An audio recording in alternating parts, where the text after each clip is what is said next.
Qu'Akadosh Baruch Hu, il vous donne la santé, bracha ve'atzlacha briut, ken ratson, une bonne journée. Aujourd'hui, je voudrais vous raconter une très belle histoire. Je ne sais pas si je vous l'ai raconté déjà une fois ou pas, mais les histoires, ils se répètent.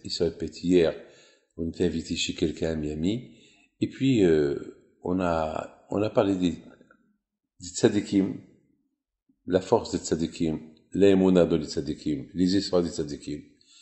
Et nous avons rappelé une histoire qui s'est passée avec Madame Daron. Cette femme-là, c'est une femme qui est aujourd'hui très pieuse, très religieuse. Elle s'occupe de la yeshiva de New York, elle et son mari, que Hachem les protège. Ils ont vécu une très belle histoire. Ils ont vécu plein d'histoires de Emouna, mais cette histoire, elle est superbe, spectaculaire, très belle. Et ça demande beaucoup d'attention à l'écouter parce que ça renforce l'émouna et que celui qui s'approche d'Hachem, Hachem aussi s'approche vers lui. L'histoire, elle commence que, Baruch Hachem, j'ai participé un peu dans leur teshuva, dans leur mariage.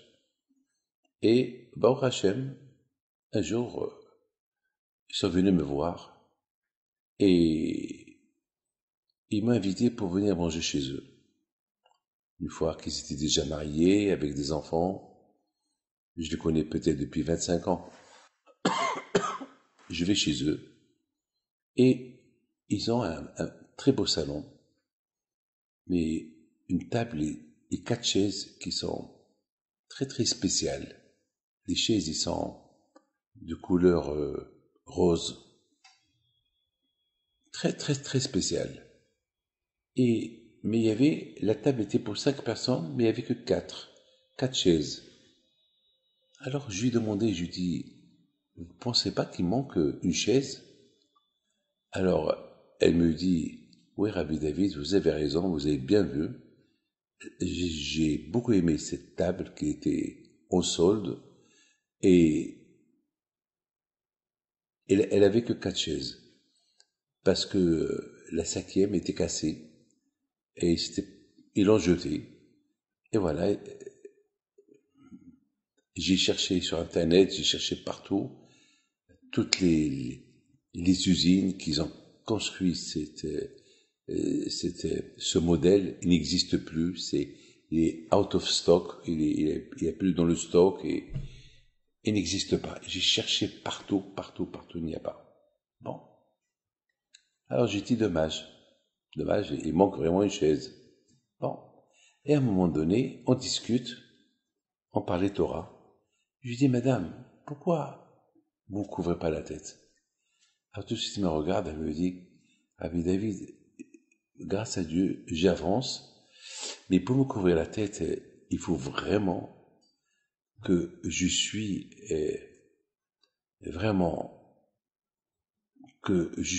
vraiment dedans dans la religion pour que je me couvre la tête, parce que c'est pas évident, c'est pas possible qu'un jour je peux me couvrir la tête.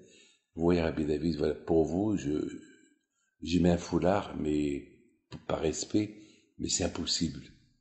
Vraiment, il faut que je suis convaincu. Alors je la regarde, je lui dis, par exemple, comment voulez-vous que le bon Dieu peut me convaincre? Il me dit, par exemple, si je trouve la 5e chaise. Si par exemple, un jour, on me dit, voilà, je dis, madame, vous savez que c'est impossible. Après toutes les recherches que vous avez cherchées partout, et que ça n'existe pas, vous êtes en train de demander quelque chose d'impossible. Cette chaise-là, jamais vous allez la trouver. Vous le savez bien. Alors ça veut dire que vous êtes en train de vous mettre en difficulté pour qu'un jour, il peut avoir la possibilité de se couvrir la tête. Alors elle m'aurait répondu, Rabbi David, avec tout le respect que j'ai pour vous, et merci pour tout, c'est très dur pour moi. Je ne vois pas. J'ai des beaux cheveux et j'y vais avec mes cheveux et mes cheveux, ça fait partie de mon corps, ça fait partie de moi et c'est impossible.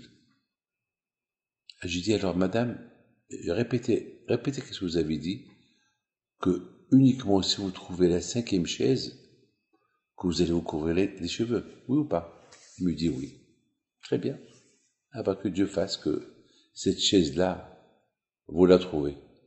Elle me dit, ah ben, je l'espère, je l'espère, je l'espère. Bon.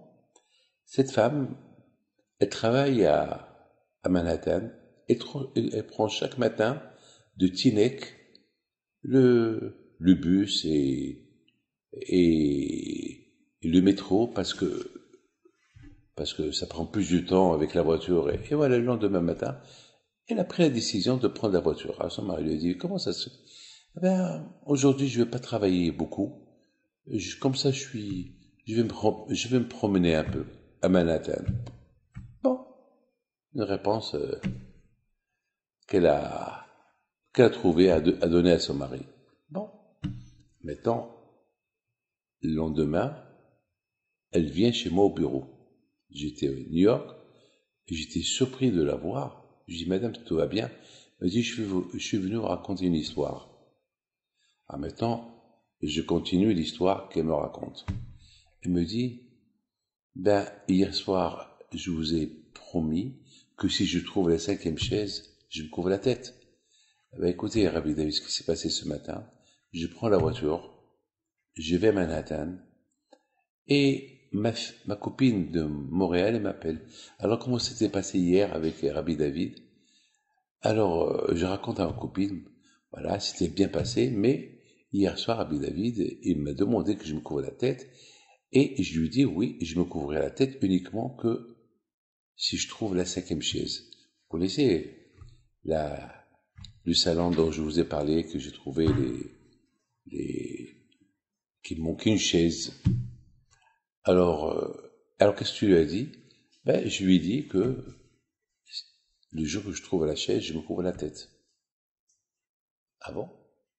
Et vraiment, tu l'as pensé? Oui, je l'ai pensé.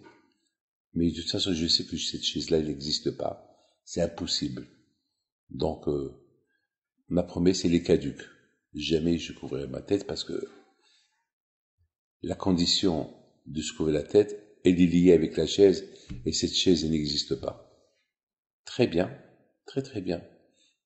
Et voilà, Rabbi David, au moment que je rentre dans une rue, je vois un camion qui s'arrête. Et moi, j'étais derrière lui. Il fait un signe de warning, il fait un signe comme quoi il s'arrête. Il doit prendre quelque chose ou il doit laisser quelque chose. Et c'est un monsieur qui sort de son camion, il ouvre le camion, il commence à déballer des cartons, des chaises, des trucs. Et soudainement, j'ai poussé un cri, la chaise.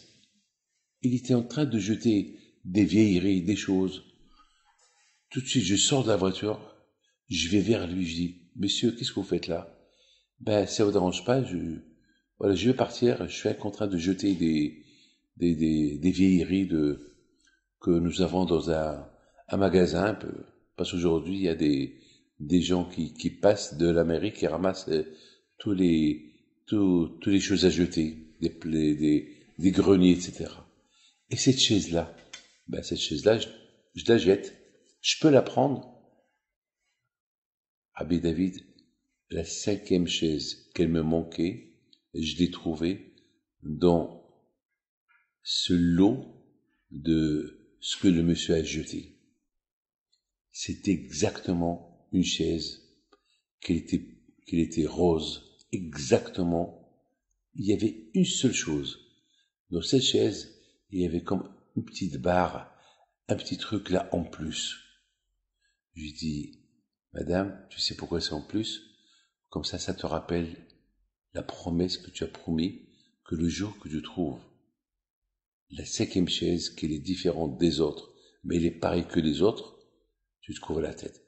Je dis, Rabbi David, voilà, je vais partir maintenant acheter une perruque, je vais me couvrir la tête. Qu'est-ce que vous pensez de cette histoire? Je vous laisse réfléchir, c'est tout ce que je peux vous dire. Que le bon Dieu vous protège et vous donne la santé et la joie. Amen.